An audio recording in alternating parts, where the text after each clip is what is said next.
All right, real quick, it's yours truly, Mr. Taliaferro. Before the video starts, it would mean the world to me if you follow me on Twitter, Instagram. That's how my business grows. At is Mr. Taliaferro on your screen right now. When you follow and subscribe to me, you become one of the pharaohs. That's how I talk business, and that's how you support a young hustler out here getting it.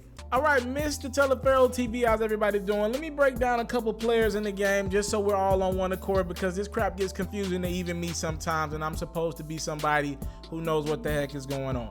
So James Prince, the guy that's on your screen right now, is doing interviews to promote a new book. Go cop James Prince's new book. For those who don't know, he's a respected OG out of the Houston area. He's also the guy that ended the Drake and Pusha T that y'all are so pissed at even me about. He's the guy that ended it. You got problems, take it up with him. Good luck. James Prince is doing interviews, and he did one with Sway. Now, in the midst of that, we obviously discussed what he thought about Drake and Pusha T. But if you don't remember, a couple months back, I ran a story on how James Prince was unhappy with how Birdman is handling his business over there at Cash Money because it's affecting James Prince's son. So now what I'm going to do is put on the screen for you right now is a picture of one of James Prince's sons. He has 4 sons. This is one of them, Jazz Prince. Now, if you don't know who Jazz Prince is, he is probably the most musically relevant of the sons. He was one of the first guys to believe in Drake. He was the guy to bring the Canadian rapper Drizzy to Lil Wayne and be like, yo, this is the guy that's going to be next up. If y'all don't know the story, story has it that Lil Wayne was like, nah, I ain't feeling this dude. So then Jazz took Drake over to his dad, Jay Prince, who is very involved in music, rap a lot, records, all that.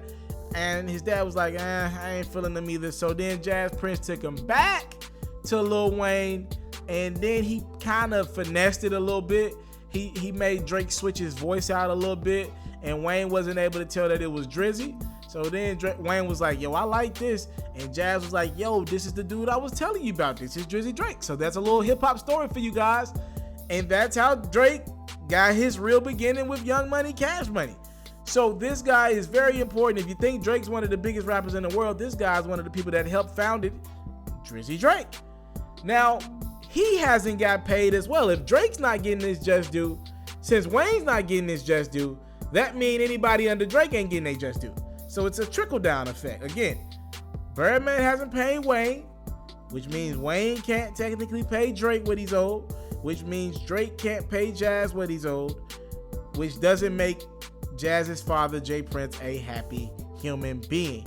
So, James Prince, on a couple months ago, he aired out Birdman, telling him, yo, you better fix this. Yo, we wouldn't want this to end in a crazy way. It was like the nicest threat I ever heard somebody tell a person, but it sounded deadly, right? And James Prince left it at that.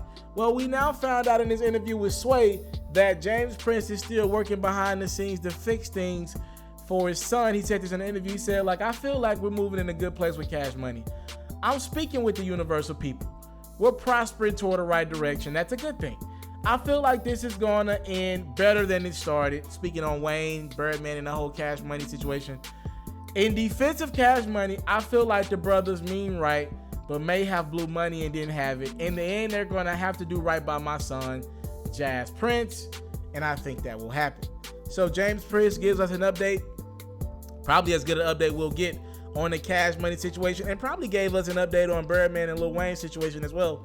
He's pretty much saying, yo, he thinks this thing is going to end better than it started, and hopefully everybody gets paid and we figure out some ways to get people money, do some tours, find some ways to get people some stuff on the back end, figure out some contractual obligations, maybe negotiate some stuff that works for everybody involved, and hopefully we're able to see a Wayne and Birdman reconciliation, because I don't think any of us want them beefing. We ain't fans of that. It's went on this long. I don't think nobody's a fan of them beefing, because there ain't no good music coming out of it. Heck, we get no music out of it pretty much for the most part. So James Prince gives his opinion and his expertise on what's going on with the situation. He's a really good source, ladies and gentlemen. He said Drake and Pusha T beef is over, and it looks like the Drake and Pusha T beef is over, and he's done a lot more than that in his career. I'm just going to take the people that I've talked to word for it. Thank y'all for the time and love and support. I don't take it for granted. Salute. And out. I want to salute you, homie, you know, for building your own thing and doing your own thing, creating your own platform, your own website. I got one life to live out my dreams, and I'm giving this thing all I got. I interview celebrities. I talk sports. I represent the culture. Right now, you're turning up on MrTaliaferro.com, shawty. Yeah.